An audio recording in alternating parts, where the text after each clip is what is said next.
Hi, Duff the BBQ guy here from Barbecue World. We're at the formal introduction of Kalamazoo barbecues into Canada. I want to talk briefly about Kalamazoo and their quality. There's different levels of barbecues, and you've got your premium barbecues, and with Kalamazoo I consider them to be ultra premium. Kalamazoo just takes barbecues to another level in terms of their construction and design. There's so many things about them that I can talk about. Let's just have a quick look at this unit here. This is their 750 series. There's a unit that's larger than this, the 1000 series, and the 500 series, which is a one step smaller. This unit has the dual side burner on the side. Now what's amazing about Kalamazoo is this is what is referred to as a hybrid grill. So they have traditional gas burners in them. They're cast brass burners, they're called, but they have the dual fuel system. So in here, this is the tray where you put your logs, wood, charcoal, whatever you want. And when we go down to another unit down here, we'll show you them the live fire. We were just cooking on this one a minute ago. In a second, we're going to put some. We're going to grill some plums.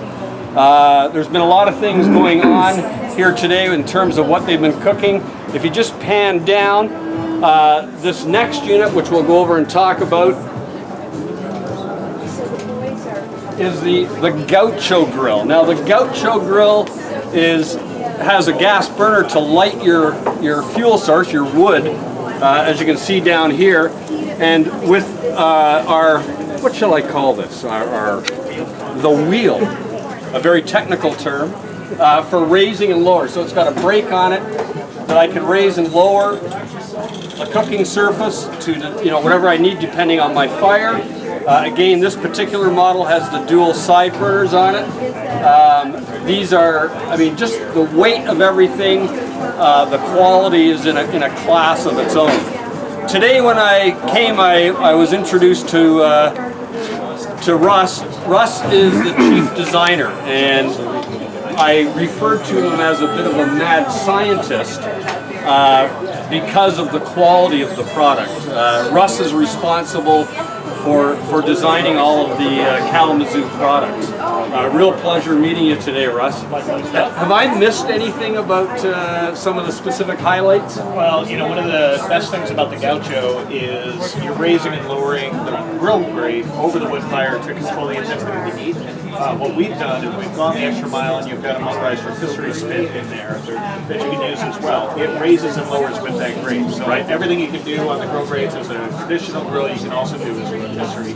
And you can use them in combination. You can use the grill grates and the rotisserie at the same time. I see, so we would just remove a cooking grill. I see the bearings in here. The rotisserie rod would go in, and whatever we're cooking on the rotisserie would be here and available to raise up and down. That's exactly right. Yeah, amazing, just amazing. And we'll move, I wanted to go down to this grill here. So in this particular unit, we've got the back burner on. We're rotisserie some chickens.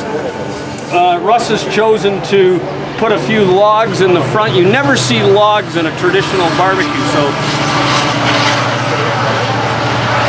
wood is a natural fuel source. Of course, the flavor and the smoke flavor coming from the wood. And Russ has chosen, he wants a little bit more sear from the front. And you're unable to do that on any other barbecue. As well as the wood flavor. So when we've got the flames kind of high like this, we're leaving the hood open and using the radiant heat from that fire. But as that fire dies down, we close the hood, and then we get all that smoke flavor infusing into the chicken. So it's a really fun way to use your rotisserie. Whenever, I mean, gas barbecues are great. Whenever we have the opportunity to cook with charcoal or wood or any natural fuel source, we're enhancing the flavor. Kalamazoo gives you that ability to do both. You just want to come out and have a quick burger, you can just turn on the main burners and use it like your traditional gas barbecue. You want to step it up a level, get into adding more flavor, enhancement to your food with the use of wood and or charcoal. You got it. Limitless, yes. Just limitless. Yep, they're really fun to cook. So we're going to grill some plums. These plums have been marinating in a little bit of Canadian rye whiskey, some Lantern County. Leonard County maple syrup, a little vanilla, a little bit of sugar. They'll caramelize up real nice. So Chef or Russ, if you want to put those on for us. Sure thing. I'll give you a hand. And while we're putting these on, there's 3 distinct different grills on this barbecue. They're all laser cut stainless steel. And if you could explain the difference. Absolutely, Duff. So these are just names for the surfaces. How you use them is up to you. We call this pattern over here on the right the meat surface. In the middle we have the veggie surface, and what you're putting plums on over there is the fish surface. What's important to understand is not the names, but this is the most wide open pattern over here. Right. And it's going to give you the most exposure to the flame. The veggie surface is sized specifically with cuts so that asparagus and green beans don't fall through. Right? You just throw your asparagus and green beans directly on the grill grates and get the most flavor, get the best marking. The fish one is designed to have the most support and the most protection from the flame. I find the fish surface to be fantastic for Cajun-style blackening and all over pans here. If you want to do an Italian-style steak, you can do lightweight stir-fry on there. So you use these however you want, and you choose which patterns and combinations you want in your grill. So if you don't want a fish surface, you don't need to have a fish surface. I love, in barbecuing, the most important thing is no rules. Absolutely. This one here attracted me first because this is the pattern I'm most familiar with, and I think everyone is for steaks and whatnot, but I can certainly see the importance of these other grills having less open pattern for different styles, and especially something that I always fail on in terms of falling apart is fish, and I can see the reason for having less space and having... Yep. And, you know, these are incredibly heavy and they hold a ton of heat. So when we think about food sticking to the grill grates, part of that is a lack of heat mass. So we don't have any non-stick coatings on here. It's raw stainless steel. It's just seasoned for cooking. You could put a salmon fillet on here or Arctic char like we was doing earlier and pick it up almost right away. You know, people who know what they're doing know that you wait for the food to release itself from the grate. That's a common mistake, is people wait or get in there too early. Let it caramelize on the bottom. Now, I believe part of what's going on is you put the cold food on the grill grate, and the food is cooling down the grate, and that is why it sticks. These grates always win the battle of heat. We all remember the old barbecue with tiny, thin cooking grills. You take a good quality steak and throw it on that grill, the steak takes the heat out of the cooking grill virtually immediately.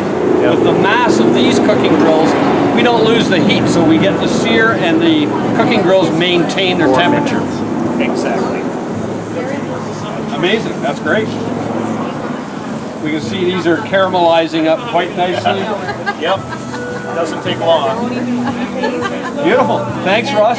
Thank you, Duff.